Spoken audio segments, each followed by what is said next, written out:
안녕하세요. 오늘도 사연 살롱을 찾아주셔서 감사합니다. 저는 30대 후반에 서울에 사는 여성이에요. 저는 올해로 결혼 5주년을 맞이했어요. 지금은 더없이 평탄한 나날을 보내고 있지만 결혼하고 1년 반 정도는 드라마에나 나올 만한 일들을 수도 없이 겪으며 살았었네요. 바로 시어머니 때문이었어요. 남편에게 착 달라붙어서 거머리처럼 살던 시어머니가 저와 친정 부모님을 무시하고 사람들 보는 데에서도 폭언을 서슴지 않았었거든요. 그 시어머니와 손자라기까지의 이야기를 오늘 해보려고 해요. 남편의 시어머니는 쉽게 말해 계모였어요. 지병이 있던 친어머니가 남편이 중학교 때 돌아가시자 친가 쪽에서 남자 혼자 아이 못 키운다고 성화를 해서 시어머니와 시아버지가 결혼을 하셨다고 하네요. 시어머니는 시아버지가 있을 때에는 남편한테 친절하게 잘했지만 사람들이 보지 않는 데에서는 냉정하게 굴었대요. 너무 전형적인 계모 이야기라서 식상하기까지 했는데요. 거기에 더해 너무 공주처럼 살아온 시어머니가 씀씀이도 크고 백화점 물건만 좋아해서 돈을 아주 펑펑 썼다네요. 남편은 옷이 해지는지 어떻게 되는지도 모르면서요. 어느 순간부터는 시아버지도 시어머니에 대해 눈치를 챘고 그래서 돌아가시기 전에는 유산을 남편 앞으로 해놓으셨다고 해요. 남편을 통해야만 시어머니는 생활비를 비롯해서 모든 걸 받을 수 있었다고 해요. 그때부터 시어머니는 안면을 싹 바꾸고 남편한테 너 없으면 못 산다며 그렇게 어리광을 부리며 착 달라붙었대요. 남편이 정말 소름 끼칠 만큼요.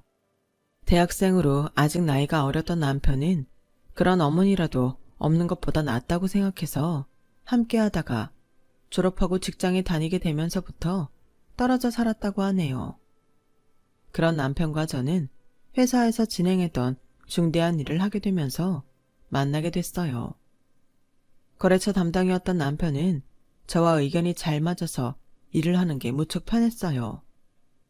처음에는 친구처럼 만나서 술 한잔씩 했는데 어느새 저희는 연인 사이로 발전하게 됐고 함께하는 게 너무 좋아서 결혼까지 생각하게 됐죠. 영훈아, 나 진짜 너랑 결혼하고 싶은데 그런데 우리 어머니 때문에 선뜻 그러자고 하지를 못하겠다. 어머니가 너한테까지 돈 해내라고 못 살게 굴면 어쩌나 싶고. 저는 남편과 가까워지면서 시어머니가 어떤 사람인지 많은 이야기를 들었기에 잘 알고 있었어요. 시어머니는 한 달 생활비를 거의 열흘 만에 쓰고 계속 돈 내놓으라고 남편을 들들 볶는 사람이었어요. 남편이 직장 핑계를 대며 떨어져서 살고 있는데 그것마저도 아빠가 돌아가시고 자기 뒤통수를 친 것처럼 남편을 몰아세운다는 거였어요. 현수씨, 나 몰라? 나 그런 걸로 쉽게 안 무너져. 현수씨 어머니, 나 괴롭혀보라고 해. 난 넘어져도 금방 털고 일어나니까. 그러니까 결혼하고 싶으면 하자. 나도 현수씨하고 결혼하고 싶어. 우리 둘이 살면 너무 재밌을 것 같아. 그치?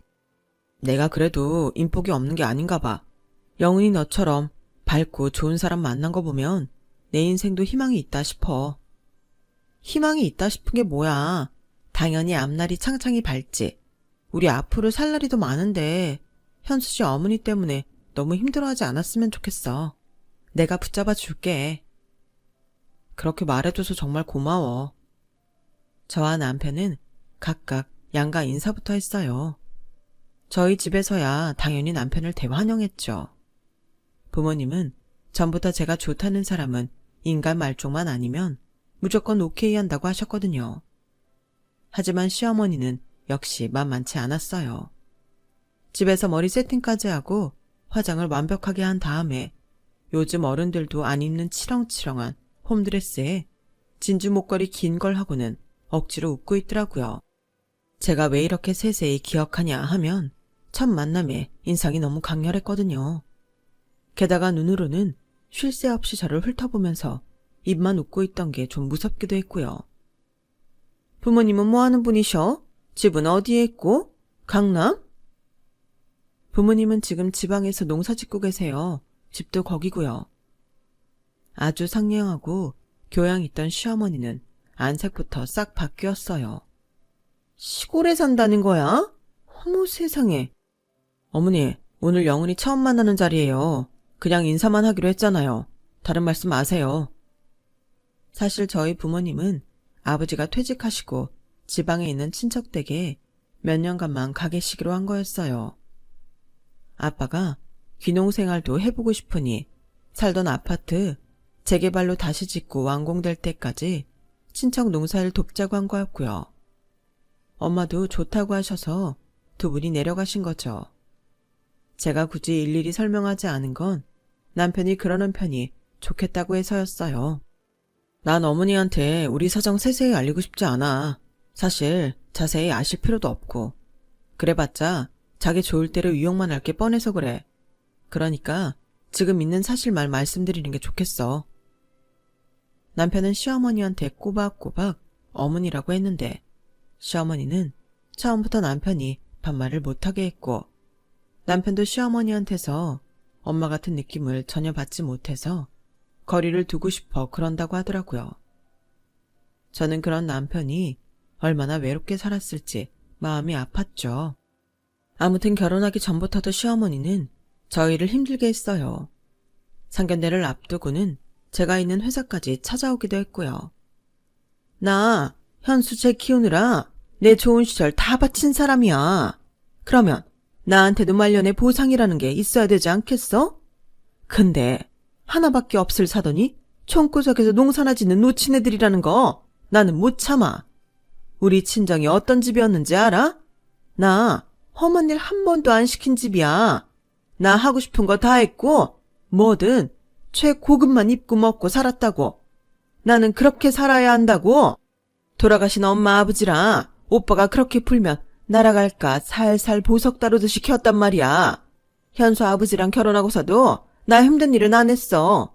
물론 현수 학교 보내느라 어쩔 수 없이 부엌 일은 했어도 다들 나는 곱게 살아야 되는 걸 안다고. 근데 사돈이 촌뜨기라니 있을 수 없다고. 너도 그렇고 이게 뭐니 이게? 옷 하나 생맞춰 입지도 못하고 특별히 이쁘길 하나 대단한 재주가 있길 하나. 너 대체 현수 어떻게 꼬셔서 애를 저렇게 정신 못 차리게 만든 거니? 지금이라도 네가 헤어진다고 하면 내가 섭섭지 않게 봉투 하나는 챙겨줄 테니까 제발 좀 헤어져 줘. 나 정말 집안 좋고 나한테 든든한 백이 돼줄 사돈 만나고 싶어. 며느리도 그렇고 적어도 내 얼굴하고 나란히 있을 때 인물이 빠지지 말아야지. 그래야 내 며느리 자격이 있지? 어머니, 제가 어머니가 말씀하시는 며느리 자격은 안 되겠지만 그렇다고 현수 씨랑 헤어지지는 않을 거예요. 현수 씨랑 저 쉽고 가벼운 마음으로 결혼 결정한 거 아니에요. 둘이 함께 하는 게 훨씬 좋겠다는 확신이 있어서 한 거예요. 어머니 마음에 안 드시는 부분이 있어도 너그럽게 봐주셨으면 해요. 아니, 그냥 헤어지라고. 얼마 필요하니 너? 네가 현수 등에 빨대 꽂으려고 그러는 거 모를 줄 알아? 얘 아빠가 현수 앞으로 해놓은 그 상가 거기서 세받는 거 그거 네 호주머니로 넣는 게 목적이잖아. 저는 현수 씨 돈에 관심 없어요. 사람들이 다 딴 마음 품으면서 겉으로만 좋은 척 다른 사람 만나는 거 아니에요. 그런 저는 지금 업무 시간이라 이만 들어가 볼게요. 그렇게 자리에서 일어나 카페를 나가려는데 뒤에서 갑자기 누가 제 머리채를 확 잡아채는 거였어요. 이게 정말 사람 우습게 보고 있어? 너 당장 내 아들한테서 떨어져. 니까짓 게 뭔데 우리 현수랑 결혼을 한다고 해? 이 표덕스러운 것. 한마디도 안 치고 따박따박 따지질 않나. 어른한테 버르장머리가 그게 뭐야? 이 상여우 같은 거사. 당장 내가 고이 기른 아들한테서 손 떼라고. 그 난리를 치는 바람에 카페 직원과 마침 거기에 있던 저와 같은 팀 사람이 달려와 시어머니를 겨우 떼어냈어요. 경찰에 신고하라는 카페 직원의 말에 저는 괜찮다며 그냥 나왔는데 옆에서 도와준 동료가 이러더라고요. 김대리, 저 할머니 시어머니 될 사람 맞지? 아무리 남자가 좋아도 이건 아니야. 진짜 다시 생각해봐. 어떻게 사람들 앞에서 이런 행동을 하냐고. 게다가 입에서 나오는 말들하며 진심으로 하는 말인데 결혼은 아닌 것 같아. 저와 친분이 있던 그 사람은 정말 저를 생각하는 마음에서 충고를 해줬고 저는 어머니 어떤 사람인 줄 다 알고 정하는 거라고 괜찮다고 했어요. 저는 그날 일을 얘기하지 않았는데 그 동료를 통해 저와 남편을 아는 사람한테 말이 전해져서 남편 귀에도 들어가게 됐죠. 영훈아, 왜 나한테 말 안 했어? 어머니가 그런 몰상식한 행동하는 거 절대 혼자 넘어가지 말고 다 나한테 말해. 네가 그렇게 안 하면 나 결혼 못한다. 나 너 우리 어머니 이상한 거 감당해달라고 같이 살자는 거 아니야. 그러니까 다음에는 꼭 무슨 일 있으면 즉시 나한테 알려. 어디 많이 다치지는 않았어? 사람들 앞에서 얼마나 놀라고 창피했어. 알았어. 내가 도저히 안 되겠다 싶은 건 꼭 얘기할게. 그리고 나 다치지도 않았고 괜찮으니까 걱정하지 마. 그렇다면 다행인데 힘들 때까지 참지 말고 바로바로 나한테 말하는 건 꼭 약속하자. 알았지? 그렇게 남편은 저에게 단단히 다짐을 받았고 남편은 시어머니한테 한바탕 한 것 같더라고요. 다음날 저한테 자기가 좀 흥분했던 것 같다며 사과도 아닌 애매한 문자를 보냈거든요. 남편이 생활비랑 용돈을 깎는다고 했다는데 그래서인지 상견례 날도 시어머니는 새초롬하게 눈을 깔아내리고서 별말 없이 인사하고 식사만 하고 자리를 떴어요. 그나마 부모님 앞에서 이상한 말 안 한 건 다행이었죠. 그렇게 결혼까지 별일 없이 가나 했는데 시어머니는 결혼 전 느닷없이 저를 찾아와서 세상 다 잃은 표정으로 저를 노려보더군요. 너 이거 하나는 분명히 하자. 내가 현수한테 받는 돈? 그거는 너 건드리지 마.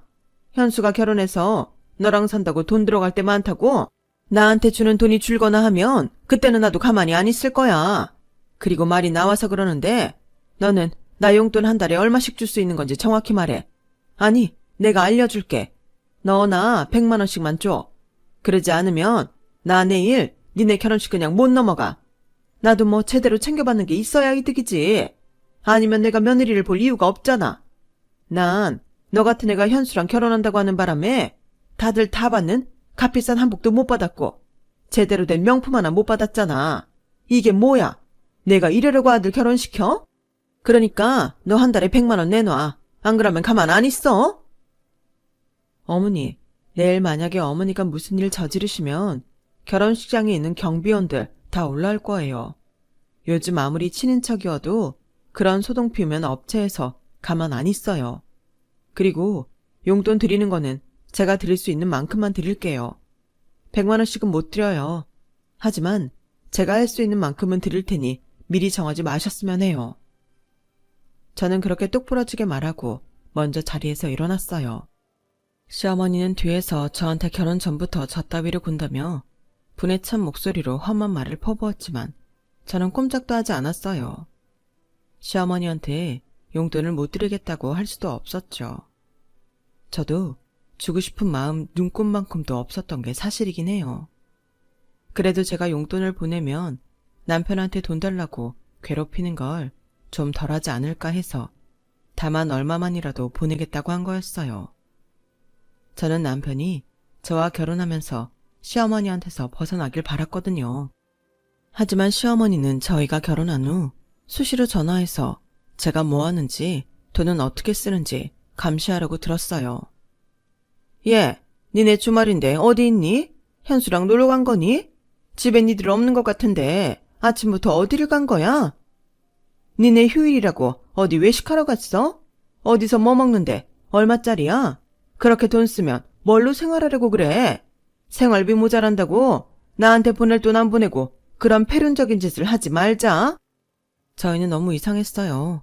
시어머니가 저희가 집을 비우는 걸 어떻게 아는 건지 소름 끼칠 정도로 외식이나 가까운 교회를 놀러 갈 때마다 연락을 했거든요. 아무래도 이상해. 뭔가 있는 것 같아.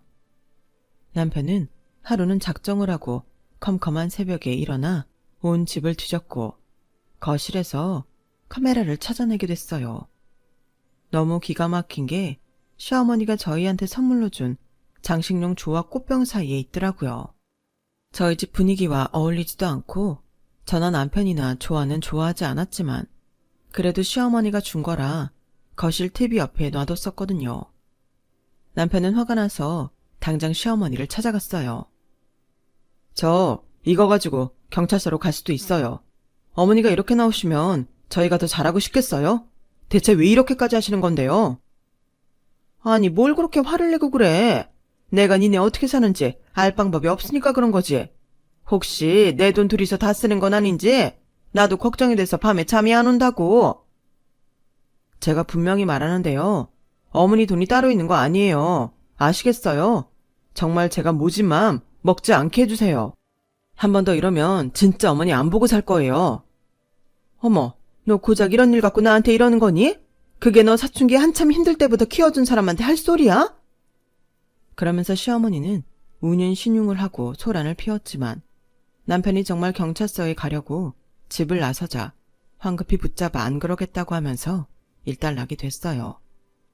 그런 소란이 한 차례 지나가고 시간이 흘렀어요. 시어머니는 저희 집에 그런 걸 설치하는 극단적인 일은 벌이지 않았지만 계속 저희한테 돈 문제로 스트레스를 주긴 했어요. 그리고 저희 부모님이 살 아파트가 준공이 떨어져 입주가 시작됐어요. 하지만 그 전에 아빠가 건강이 안 좋아져서 수술을 하기 위해 미리 올라오셔야 했어요. 입주 열흘 전쯤 미리 올라오신 거라 저희는 부모님한테 다른 데 가지 말고 저희 집에 와 계시라고 했죠. 남편은 부모님이 올라오시는 날 새벽같이 차를 갖고 내려가 부모님을 모시고 오기까지 했어요. 아유, 최서방한테 미안해서 어째. 우리 때문에 회사도 빼먹고 하루 종일 너무 피곤하겠어. 어머니, 무슨 그런 말씀을 하세요. 당연히 해야 될 일이죠. 회사는 연차 쓴 거니까 신경 쓰지 않으셔도 돼요. 우리 너네한테 패키칠 생각 없다. 나 내일 병원 들어가고 나면 네 장모 잠잘 자리만 잘 받아오. 우리 입주일 되자마자 이삿짐 올라와서 들어갈 거야. 그러니 우리 너무 신경 쓰지 마라. 아버님, 그게 무슨 말씀이세요? 부모가 자식 집에 와 있는 게 왜 민폐인가요? 저희 시골 내려갔을 때 아버님 어머님 불편한 기색 한 번 안 하셨잖아요.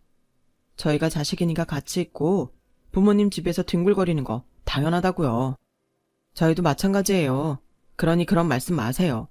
제가 일부러 막 잘한다기보다는 부모님이니까 당연하게 해드릴 거 해드릴 거예요. 아버님 어머님이 그러셨던 것처럼요. 남편은 언젠가 저한테 이런 말을 한 적이 있어요. 장인 장모님한테 가면 뭔가 마음이 푸근해져. 뭐래도 따뜻하게 받아주시고 영원히 네가 부모님한테 여전히 어리광 부리는 거 보면 이게 진짜 부모 자식간이구나. 그런 게 느껴진다니까. 저는 그런 말을 하는 남편이 너무 안타깝고 짠했어요. 얼마나 시어머니 밑에서 가슴 졸이고 살았으면 저럴까 싶어서 제가 더 잘해줘야겠다고 다짐하기도 했고요. 그렇게 부모님이 올라오시고 아빠는 무사히 수술을 받으셨고 아빠가 입원해 계신 동안 제가 엄마 대신 부모님 집에 드릴 가구하고 가전제품을 고르고 있었어요. 아빠 병원을 왔다 갔다 하며 부모님 집 이사까지 챙기려니 너무 정신이 없었고 그러다가 깜빡하고 시어머니 용돈을 못 보내서 부랴부랴 보냈는데 그게 하루가 지나서였어요. 제가 막 돈을 보내는데 시어머니한테서 전화가 왔더라고요. 너 왜 돈 안 보내니? 이제 슬슬 딴 생각하려나 보네? 지금 보냈어요. 제가 요새 너무 정신이 없어서 그랬네요. 그렇게 저는 우리 부모님이 서울로 이사 오시게 됐다는 이야기를 전했어요.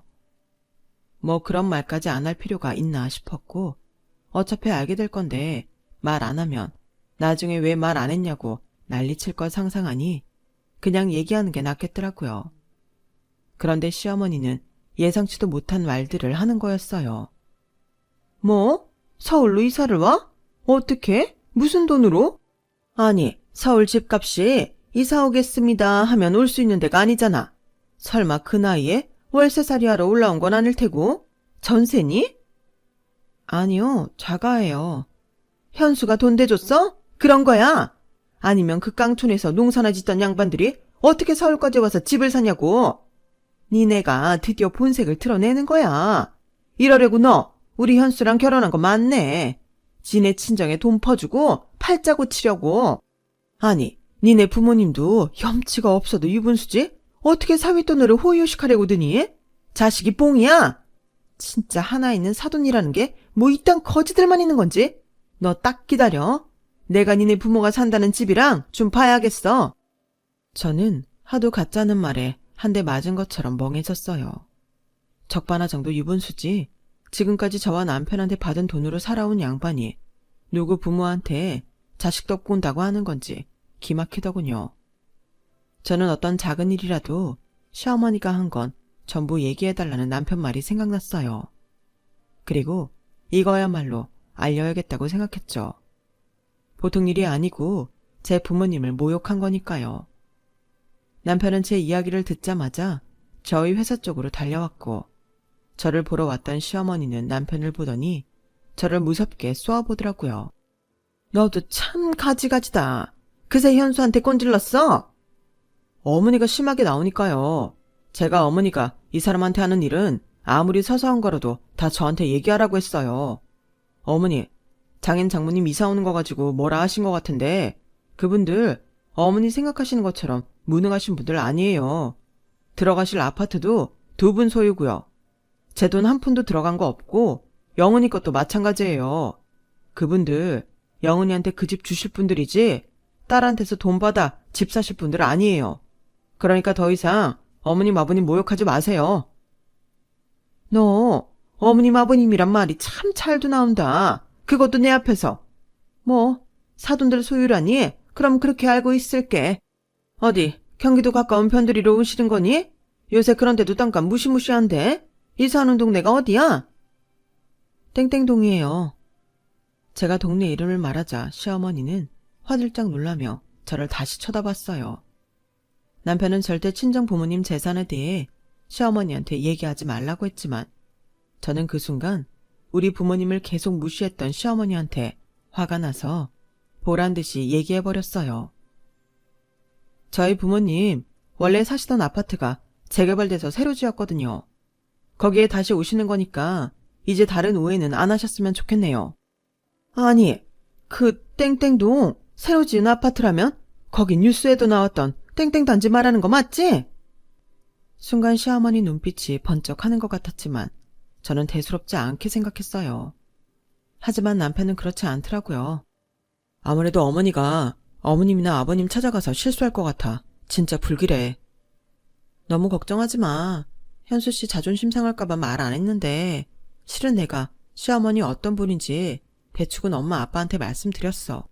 나는 그런 가운데서도 이렇게 반듯하게 자란 현수 씨 칭찬하느라고 말했던 거야. 엄마 아빠도 현수 씨 정말 장하고 기특하다고 하셨고 그러니까 다른 오해는 하지 말아줘. 그랬구나. 혹시 아버님 어머님 그래서 나한테 더 잘해주신 건가? 우리 엄마 아빠 원래 정 많고 자식이라면 껌뻑해. 막무가내로 그러시는 건 아니지만 말이야. 게다가 내 남편인데 잘해주는 건 당연한 거 아니겠어? 아무튼 너무 걱정하지 마. 어머니가 무슨 말씀을 하셔도 우리 엄마 아빠 현수 씨 원망하거나 일 잘못되게 하실 분들 아니야.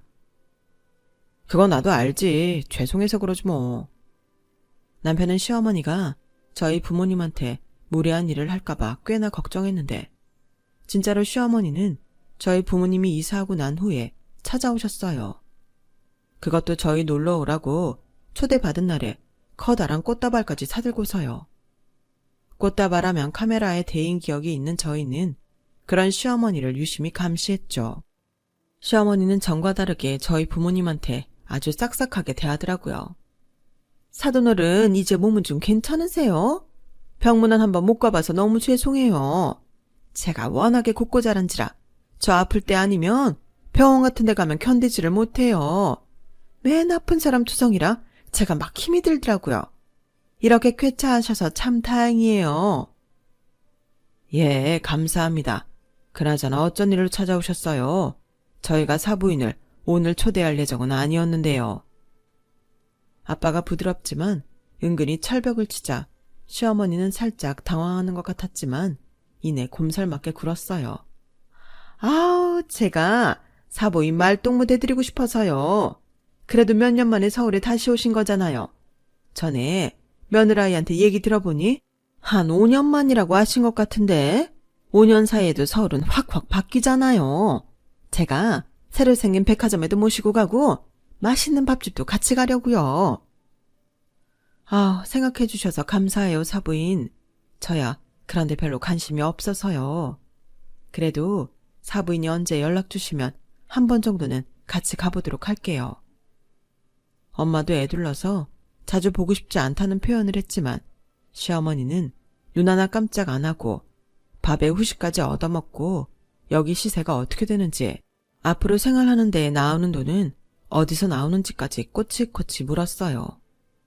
어머니, 그런 말씀은 실례예요.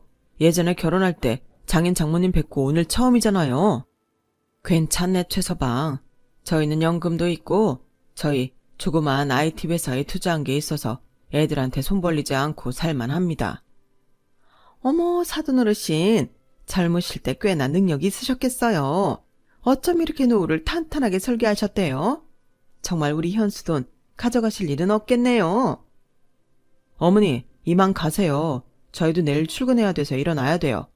빨리요. 저희 갈 때 같이 가요.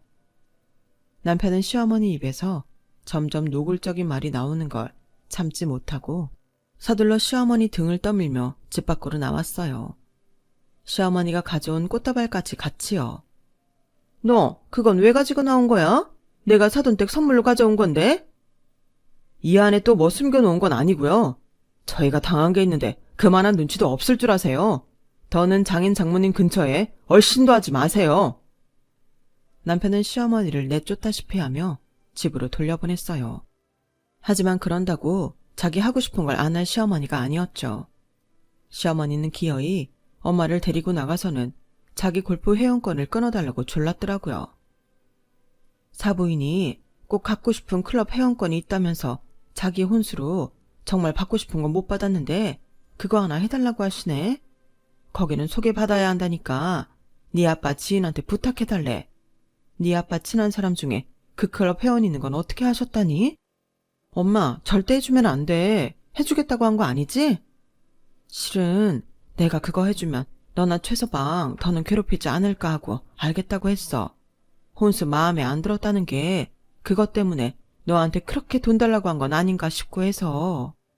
아유, 그런다고 달라지실 분이 아닌데. 그래서 약속은 잡은 거야? 엄마는 그 클럽 리조트에서 시어머니의 만나기로 한 날짜와 시간을 저한테 알려주셨고 저는 그 사실을 남편한테 말했어요. 남편은 그 이야기를 듣고 불같이 화를 내며 당장 시어머니한테 전화를 하려는가 싶더니 잠시 생각하더라고요.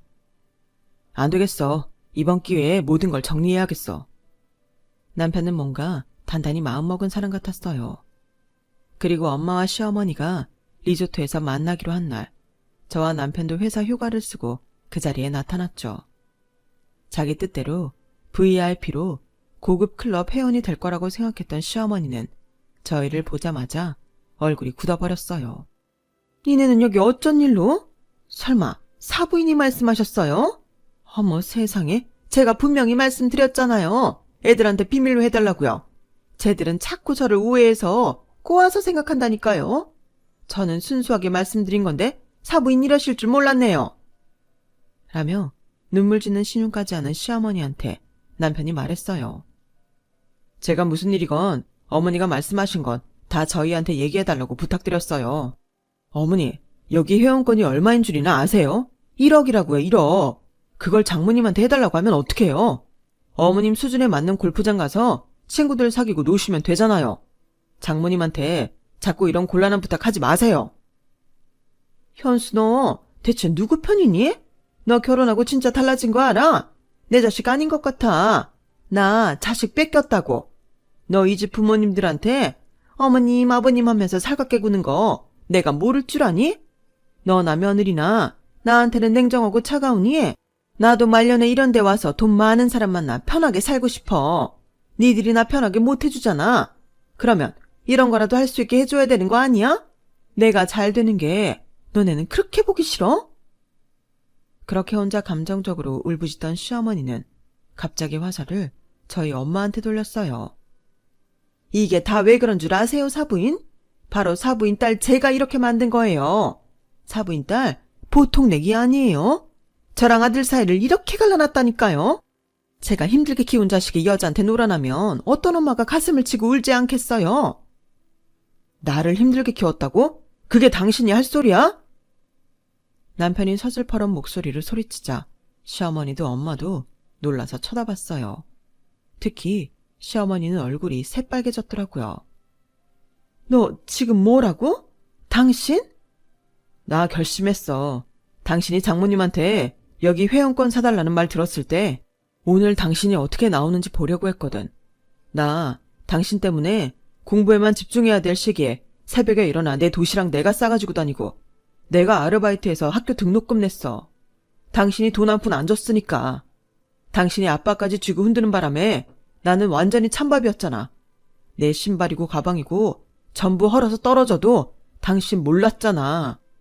어느 날 아빠가 회사에서 일찍 오신 날 당신이 어떻게 사는지 다 알았어. 집안일이고 나는 남 몰라라 하고 아니 그 정도가 아니라 나는 머슴 부리도 부리고 당신은 골프에 해외여행에 혼자 신나게 돈 쓰고 다닌 거. 당신 성형수술하느라 아빠 적금 하나 해약한 것도 다 알아.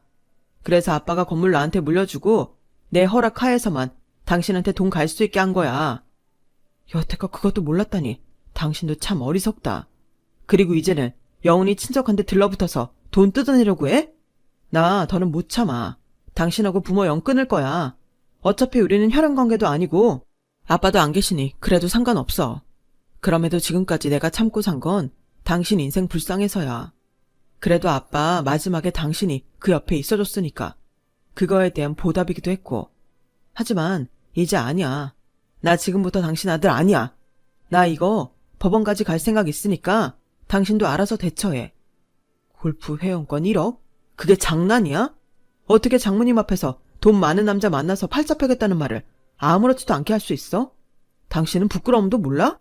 앞으로 우리 당신한테 생활비 안 보낼 테니까 당신 앞으로 된 집 가지고 어디 알아서 잘 살아봐. 남편이 워낙 강경하고 단호하게 말하자 시어머니는 아무 말도 못하고 그저 입만 뻐끔거렸어요. 그리고 남편은 정말 시어머니에 대한 모든 지원을 끊었고 주민등록을 정리하겠다고 변호사까지 찾아갔고요. 그러자 시어머니는 저희 퇴근 시간에 맞춰 집 앞에 있다가 남편을 보자마자 득달같이 달려들었어요. 너 이놈의 자식, 이 후레 자식, 천하의 패륜아들, 동네 사람들 이놈들 좀 보세요. 아들이라고 하나 있는 게 여자한테 홀려서 지애미 내팽개치고 지들만 잘 먹고 잘 살겠다고 이러고 있네. 아유 하며 남편 멱살을 잡으려는 걸 제가 그 앞에 가로막았어요. 이러지 마세요. 이런다고 우리가 바뀔 것 같아요? 내 남편 손만 대봐요. 가만 안 있을 거니까. 당장 경찰 부르고 당신 폭행죄로 고소할 거야. 뭐라고? 너 지금 시애미한테 그게 무슨 말버릇이냐? 현수 씨가 당신하고 끝났다는데 무슨 시애미라는 거예요. 저 지금까지 봐온 정으로 참고 있으니까 이제 그만하세요. 계속 이러면 경비 아저씨 부를 거예요. 여기요 아저씨, 누구 없어요? 저희 좀 도와주세요. 누가 우리 괴롭혀요. 제가 마구 소리치자 시어머니는 놀라서 주변을 살피더니 어떤 사람들이 다가오려고 하자 쏜살같이 달아나 버렸어요. 엘리베이터를 타고 집으로 올라가는데 아직도 흥분한 남편이 제 손을 꽉 잡더라고요. 이렇게까지 안 해도 됐는데 내가 잘 대처할 수 있었는데. 뭔 소리야. 우리 이거 같이 감당하려고 함께하는 거잖아. 현수 씨도 그래서 어머니가 나한테 하는 말 다 얘기해달라고 한 거 아니야? 너무 고마워. 진짜 고마워. 영훈이 너 없었으면 나 못 견뎠을 것 같아. 그동안 힘들었지. 이제 우리 집 내려놓고 편히 살자. 제가 등을 토닥이자 남편은 제 어깨를 붙잡고 꺼이꺼이 어린애처럼 울어댔어요. 그동안 가슴속에 쌓아둔 것들이 터져 나온 것 같더라고요. 저도 그런 남편을 붙잡고 한참을 울었네요. 남편의 서러웠던 감정들이 그대로 전해져 왔거든요.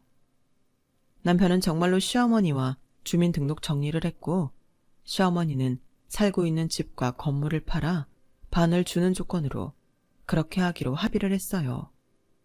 그럼에도 돈이 공할 때는 저희한테도 찾아오고 남편도 괴롭혔죠. 저희는 전화번호도 바꾸고 이사도 하면서 당분간 시어머니와 멀리하기로 했고 그 후로는 잠잠해졌답니다. 친정집에 찾아간 적도 있는데 아빠가 워낙 무섭게 대해서 꽁문이 빠져라 도망간 후에는 전화도 안 한다고 하더라고요. 하도 돈을 펑펑 물쓰듯 하다가 지금은 살던 집도 팔고 그렇게 자기가 비웃던 시골에 내려가 살고 있다고 하네요. 그 이후 저희는 지금까지 시어머니와 왕래 없이 살고 있어요. 남편은 시어머니가 돌아가셨다는 소식이 오면 그때는 가서 장례도 치르고 제사도 모시겠다고 하네요. 하지만 생전에는 다시 보고 싶지 않다고 했어요. 저도 우리 모두의 정신적인 건강을 위해서도 그게 좋을 것 같아요. 제 이야기는 여기까지예요. 들어주신 모든 분들 행복하시고 건강한 하루 보내시길 바랄게요. 모두 좋은 일만 생길 거예요. 감사합니다. 여러분, 사연 댓글에 응원과 현명한 조언 부탁드려요. 좋아요와 구독은 저에게 큰 힘이 됩니다. 오늘도 좋은 일 가득하세요.